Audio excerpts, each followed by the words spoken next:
Bending.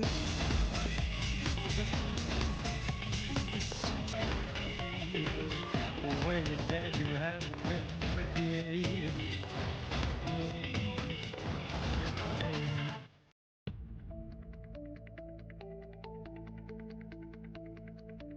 CCN ನ್ಯೂಸ್ಗೆ ಸ್ವಾಗತ. ನಾನು ಸ್ನೇಹರಾಜ್. ಇಂದಿನ ಮುಖ್ಯಾಂಶಗಳು: ಭಾರತವನ್ನು ಜಾಗತಿಕ ಮಟ್ಟದ ಶಕ್ತಿಯಾಗಿ ರೂಪಿಸುವ ದಿಕ್ಕಿನಲ್ಲಿ ಕೇಂದ್ರದ ಬಜೆಟ್, ಭಗವಂತ್ ಖೂಬಾ.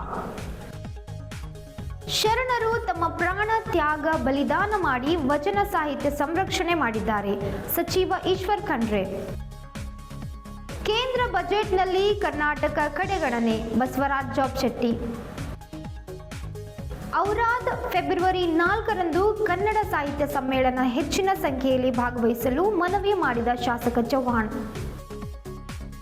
ಆರೋಗ್ಯ ಮತ್ತು ಶಿಕ್ಷಣ ಒಂದು ನಾಣ್ಯದ ಎರಡು ಮುಖಗಳು. ಆರೋಗ್ಯದ ಬಗ್ಗೆ ಮಕ್ಕಳು ಹೆಚ್ಚಿನ ಕಾಳಜಿ ವಹಿಸಿ, ರವೀಂದ್ರ ದಾಮ. ದೇಶವನ್ನು ಎಲ್ಲಾ ರಂಗಗಳಲ್ಲಿ ಆರ್ಥಿಕವಾಗಿ, ತಾಂತ್ರಿಕವಾಗಿ ಮತ್ತು ಉದ್ಯೋಗಿಕವಾಗಿ ಗಟ್ಟಿಗೊಳಿಸುವ ಬಜೆಟ್ ಅನ್ನು ಕೇಂದ್ರ ಹಣಕಾಸು ಸಚಿವೆ ನಿರ್ಮಲಾ ಸೀತಾರಾಮನ್ ಅವರು ಮಂಡಿಸಿದ್ದಾರೆ ಎಂದು ಮಾಜಿ ಕೇಂದ್ರ ಸಚಿವ ಭಗವಂತ್ ಖೂಬಾ ಅಭಿಪ್ರಾಯಪಟ್ಟಿದ್ದಾರೆ.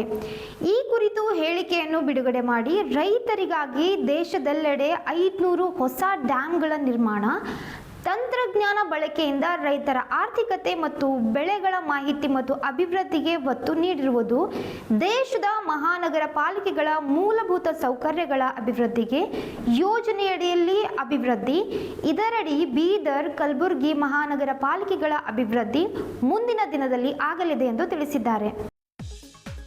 ಬೆಂಗಳೂರಿನಿಂದ ಹೈದರಾಬಾದ್, ಚೆನ್ನೈ 2 ಹೈಸ್ಪೀಡ್ ರೈಲು ಮುಂತಾದ ಕೊಡುಗೆಗಳು ಕರ್ನಾಟಕಕ್ಕೂ ಸಿಕ್ಕಿವೆ. ಜೊತೆಗೆ ಭಾರತವನ್ನು ಜಾಗತಿಕ ಬಯೋಫಾರ್ಮಾ ಉತ್ಪಾದನೆ ಕೇಂದ್ರವಾಗಿ ಅಭಿವೃದ್ಧಿಪಡಿಸುವುದು, ಮುಂದಿನ 5 ವರ್ಷಗಳಲ್ಲಿ 1 ಲಕ್ಷ ಆರೋಗ್ಯ ವೃತ್ತಿಪರರ ನೇಮಕ, ರಾಸಾಯನಿಕ ಪಾರ್ಕ್ಗಳ ನಿರ್ಮಾಣ, ಸೆಮಿಕಂಡಕ್ಟರ್ ಕ್ಷೇತ್ರದಲ್ಲಿ ಭಾರತವನ್ನು ಜಾಗತಿಕ ಮಟ್ಟದ ಶಕ್ತಿಯಾಗಿ ರೂಪಿಸುವ ದಿಕ್ಕಿನಲ್ಲಿ ಕೇಂದ್ರ ಸೆಮಿಕಂಡಕ್ಟರ್ ಮಿಷನ್ಗೆ 40,000 ಕೋಟಿ ಹೂಡಿಕೆ ನಿರ್ಧಾರ ಸ್ವಾಗತಾರ್ಹ. 3 ಆಯುರ್ವೇದಿಕ್ ಕಾಲೇಜುಗಳ ಸ್ಥಾಪನೆ, ತಂತ್ರಜ್ಞಾನ ಉತ್ಪಾದನೆ ಹಾಗೂ ಉದ್ಯೋಗ ಸೃಷ್ಟಿಗೆ ಬಲವಾದ ಉತ್ತೇಜನ ನೀಡಿ ಆತ್ಮನಿರ್ಭರ ಭಾರತದ ಕನಸನ್ನು ನಿಜಗೊಳಿಸುವ ಈ ನಿರ್ಧಾರ ವಿಕಸಿತ ಭಾರತದ ಭವಿಷ್ಯಕ್ಕೆ ಬಲವಾದ ಅಡಿಪಾಯವಾಗಲಿದೆ ಎಂದು ಬಜೆಟ್ ಕೊಂಡಾಡಿದ್ದಾರೆ. ಸಮಸ್ತ ಭಾರತೀಯ ವಿಶ್ವಾಸವನ್ನು ಗಟ್ಟಿಗೊಳಿಸಿ ಭವಿಷ್ಯದ ಭಾರತಕ್ಕೆ ಅಡಿಪಾಯ ಹಾಕುವ ನಿಟ್ಟಿನಲ್ಲಿ ಈ ಬಜೆಟ್ ಮಂಡನೆಯಾಗಿದೆ. ದೇಶದ ಪ್ರಧಾನಿ ನರೇಂದ್ರ ಮೋದಿಯವರಿಗೆ ಹಣಕಾಸು ಸಚಿವೆ ಶ್ರೀ ನಿರ್ಮಲಾ ಸೀತಾರಾಮನ್ ಅವರಿಗೆ ಅಭಿನಂದನೆಗಳು ಸಲ್ಲಿಸಿದ್ದಾರೆ.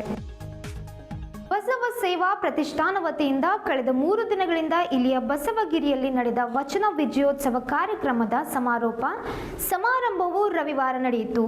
3 ದಿನಗಳ ಕಾರ್ಯಕ್ರಮದಲ್ಲಿ ಆಯೋಜಿಸಿದ ಗೋಷ್ಠಿಗಳಲ್ಲಿ ನಾಡಿನ ಚಿಂತಕರು, ವಿದ್ವಾಂಸರು, ಪೂಜ್ಯರು ಭಾಗವಹಿಸಿ ತಮ್ಮ ವಿಚಾರಗಳನ್ನು ವ್ಯಕ್ತಪಡಿಸಿದರು.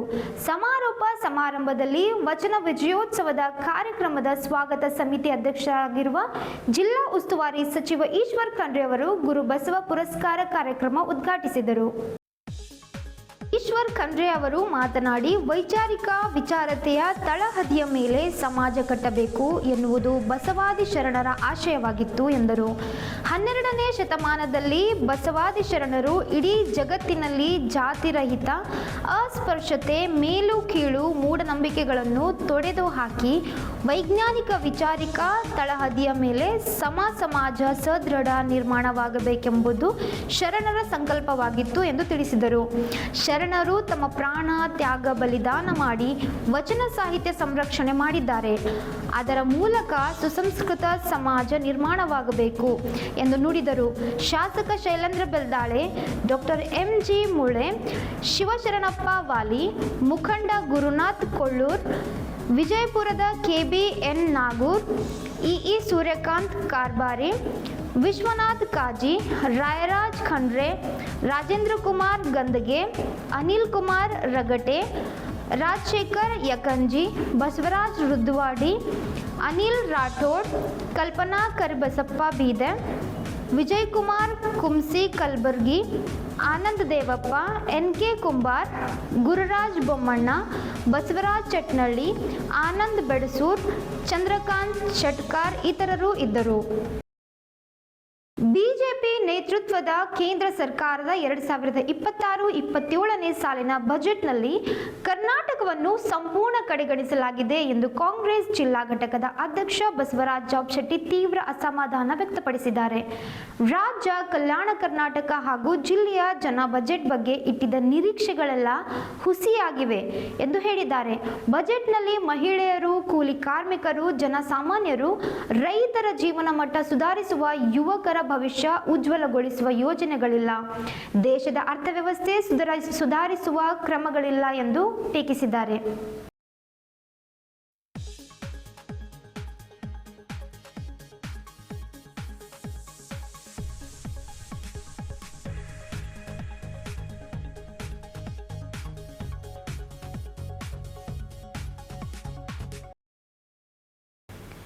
ಕನ್ನಡ ಸಾಹಿತ್ಯ ಪರಿಷತ್ತಿನಿಂದ ಫೆಬ್ರವರಿ 4ರಂದು ಔರಾದ್ ಪಟ್ಟಣದಲ್ಲಿ ನಡೆಯಲಿರುವ 7ನೇ ಕನ್ನಡ ಸಾಹಿತ್ಯ ಸಮ್ಮೇಳನಕ್ಕೆ ಹೆಚ್ಚಿನ ಸಂಖ್ಯೆಯಲ್ಲಿ ಜನ ಭಾಗವಹಿಸಿ ಕಾರ್ಯಕ್ರಮವನ್ನು ಯಶಸ್ವಿಗೊಳಿಸುವಂತೆ ಸ್ವಾಗತ ಸಮಿತಿಯ ಅಧ್ಯಕ್ಷರು ಆಗಿರುವ ಮಾಜಿ ಸಚಿವರು ಹಾಗೂ ಶಾಸಕ ಪ್ರಭು ಚವ್ಹಾಣ್ ಅವರು ಸಾರ್ವಜನಿಕರಲ್ಲಿ ಮನವಿ ಮಾಡಿದ್ದಾರೆ. ಮಾಧ್ಯಮಗಳಿಗೆ ಹೇಳಿಕೆಯನ್ನು ಬಿಡುಗಡೆ ಮಾಡಿ ಹಿರಿಯ ಸಾಹಿತಿ ಡಾಕ್ಟರ್ ಮನ್ಮಥ್ ಡೋಳೆ ಅವರ ಅಧ್ಯಕ್ಷತೆಯಲ್ಲಿ ಪಟ್ಟಣದ ಡಾಕ್ಟರ್ ಗುರುಪಾದಪ್ಪ ನಾಗಮಾರಪಳ್ಳಿ ಕಲ್ಯಾಣ ಮಂಟಪದಲ್ಲಿ ಬಹಳಷ್ಟು ಅದ್ದೂರಿಯಾಗಿ ಕನ್ನಡದ ಜಾತ್ರೆ ನಡೆಯಲಿದೆ. ಚಿಕ್ಕಮಗಳೂರಿನ ಸಾಂಸ್ಕೃತಿಕ ಚಿಂತಕ ಚಟ್ನಳ್ಳಿ ಮಹೇಶ್ ಅವರು ಕಾರ್ಯಕ್ರಮವನ್ನು ಉದ್ಘಾಟಿಸುವರು. ರಾಯಚೂರಿನ ಪ್ರಗತಿಪರ ಕೃಷಿ ಚಿಂತಕಿ ಕವಿತಾ ಮಿಶ್ರಾ, ಮೈಸೂರಿನ ಹಿರಿಯ ಸಾಹಿತಿ ಶಶಿಕಲಾ ವಸ್ತ್ರದ್ ಸೇರಿದಂತೆ ಅನೇಕ ಸಾಹಿತಿಗಳು, ಕವಿಗಳು, ವಿಮರ್ಶಕರು, ಚಿಂತಕರು ಹಾಗೂ ವಿವಿಧ ಕ್ಷೇತ್ರಗಳ ಗಣ್ಯರು ಭಾಗವಹಿಸಿ ಕನ್ನಡದ ಇತಿಹಾಸ, ಸಾಹಿತ್ಯ ಪರಂಪರೆ, ಸಮಕಾಲೀನ ಚಿಂತನೆಗಳು ಹಾಗೂ ಭವಿಷ್ಯದ ಸಾಹಿತ್ಯ ದಿಕ್ಕುಗಳ ಕುರಿತು ಚರ್ಚೆ ನಡೆಸುವರು. ಕನ್ನಡ ಸಾಹಿತ್ಯ ಸಮ್ಮೇಳನವು ಕೇವಲ ಒಂದು ಕಾರ್ಯಕ್ರಮವಲ್ಲ, ಗಡಿ ಭಾಗವಾಗಿರುವ ಔರಾದ್ನಲ್ಲಿ ಕನ್ನಡ ಭಾಷೆ, ಸಾಹಿತ್ಯ ಹಾಗೂ ಸಂಸ್ಕೃತಿಯ ವೈಭವವನ್ನು ಪ್ರತಿಬಿಂಬಿಸುವ ಮಹತ್ವದ ವೇದಿಕೆಯಾಗಿದೆ. ಮರಾಠಿ ಮತ್ತು ತೆಲುಗು ಭಾಷೆಯ ಪ್ರಭಾವ ಹೆಚ್ಚಾಗಿರುವ ಈ ಭಾಗದಲ್ಲಿ ಕನ್ನಡವನ್ನು ಬೆಳೆಸಲು ಸಾಕಷ್ಟು ಪರಿಶ್ರಮ ವಹಿಸಲಾಗಿದೆ. ಜಿಲ್ಲೆಯಲ್ಲಿ ಮೊದಲ ಕನ್ನಡ ಭವನ ಔರಾದ್ನಲ್ಲಿ ನಿರ್ಮಿಸಿದ್ದೇನೆ. ಸಾರ್ವಜನಿಕರೆಲ್ಲರೂ ಹೆಚ್ಚಿನ ಸಂಖ್ಯೆಯಲ್ಲಿ ಭಾಗವಹಿಸುವ ಮೂಲಕ ಕನ್ನಡದ ಕಾರ್ಯಕ್ರಮವನ್ನು ಯಶಸ್ವಿಗೊಳಿಸಬೇಕೆಂದು ಶಾಸಕರು ಮನವಿ ಮಾಡಿದ್ದಾರೆ. ನಗರದ ಹಿಂದುಳಿದ ವರ್ಗಗಳ ಬಾಲಕಿಯರ ವಸತಿ ನಿಲಯದಲ್ಲಿ ಇತ್ತೀಚೆಗೆ ಹಮ್ಮಿಕೊಂಡಿರುವ ಸ್ಪರ್ಶ ಕುಷ್ಠರೋಗ ಅರಿವು ಆಂದೋಲನ ಕಾರ್ಯಕ್ರಮಕ್ಕೆ ಬೀದರ್ ತಹಸೀಲ್ದಾರ್ ರವೀಂದ್ರ ದಾಮ ಅವರು ಉದ್ಘಾಟಿಸಿದರು. ನಂತರ ಮಾತನಾಡಿ, ಆರೋಗ್ಯ ಮತ್ತು ಶಿಕ್ಷಣ ಒಂದು ನಾಣ್ಯದ ಎರಡು ಮುಖಗಳಿದ್ದಂತೆ. ಮಕ್ಕಳು ತಮ್ಮ ಆರೋಗ್ಯದ ಬಗ್ಗೆ ಹೆಚ್ಚಿನ ಕಾಳಜಿ ವಹಿಸಿ ಯಾವುದೇ ತರದ ರೋಗ ಲಕ್ಷಣಗಳು ಕಂಡು ಬಂದಲ್ಲಿ ತಮ್ಮ ವಸತಿ ಶಾಲೆಯ ಮೇಲ್ವಿಚಾರಕರಿಗೆ ತಕ್ಷಣ ತಿಳಿಸಬೇಕು ಹಾಗೂ ಆರೋಗ್ಯ ಇಲಾಖೆಯ ವೈದ್ಯಾಧಿಕಾರಿಗಳು ಮತ್ತು ಸಿಬ್ಬಂದಿಗಳು ಬಂದಾಗ ಅವರನ್ನು ಸಹಕರಿಸಿ ಪರೀಕ್ಷಿಸಿಕೊಳ್ಳಬೇಕೆಂದು, ಸ್ವಚ್ಛತೆಯ ಬಗ್ಗೆ ಗಮನ ಹರಿಸಬೇಕೆಂದು ಹೇಳಿದರು.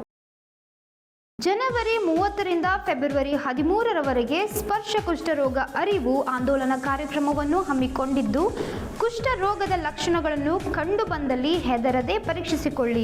ಒಂದು ವೇಳೆ ರೋಗ ದೃಢಪಟ್ಟಲ್ಲಿ ಬಹು ಔಷಧಿಯಿಂದ ಸಂಪೂರ್ಣವಾಗಿ ಗುಣಪಡಿಸಬಹುದು ಎಂದು ಹೇಳಿದರು. ಪ್ರಾರಂಭದ ಹಂತದಲ್ಲೇ ರೋಗ ಪತ್ತೆ ಮಾಡಿ ಬಹು ಔಷಧಿ ಚಿಕಿತ್ಸೆ ಪಡೆಯುವುದರಿಂದ ಸಂಪೂರ್ಣವಾಗಿ ಗುಣಮುಖರಾಗುವುದಲ್ಲದೆ ಮುಂದಾಗಬಹುದಾದ ವಿಕಲಾಂಗತೆಯನ್ನು ಕೂಡ ತಡೆಗಟ್ಟಬಹುದು. ಈ ಕಾರ್ಯಕ್ರಮದಲ್ಲಿ ಸಂಗೀತಾ ಬಿರಾದರ್, ತಾಲೂಕು ಹಿಂದುಳಿದ ವರ್ಗಗಳ ಕಲ್ಯಾಣಾಧಿಕಾರಿಗಳು, ಅಂಬಿಕಾ ನಿಲಯ ಮೇಲ್ವಿಚಾರಕರು, ಹಿರಿಯ ಆರೋಗ್ಯ ನಿರೀಕ್ಷಣಾಧಿಕಾರಿ ಅಬ್ರಹಾಂ ಧನ್ರಾಜ್ ಮತ್ತು ವೀರ್ ಶೆಟ್ಟಿ ಚನ್ಶೆಟ್ಟಿ, ಬಸವರಾಜ್, ರಾಜ್ಕುಮಾರ್ ಎಎಸ್ಒ ಹಾಗೂ ರೇವಣಪ್ಪ ತಿಮ್ಗೋಂಡಿ, ಅಬ್ದುಲ್ ಹೈ, ಅಫ್ಜಲುದ್ದೀನ್ ಸೇರಿದಂತೆ ಮಕ್ಕಳು ಸೇರಿದಂತೆ ಸಿಬ್ಬಂದಿಗಳು ಉಪಸ್ಥಿತರಿದ್ದರು. ಇಂದಿನ ವಾರ್ತಾ ಪ್ರಸಾರ ಮುಕ್ತಾಯವಾಯಿತು. ಮುಂದಿನ ವಾರ್ತೆಗಳೊಂದಿಗೆ ಮತ್ತೆ ಭೇಟಿಯಾಗೋಣ. ಧನ್ಯವಾದಗಳು.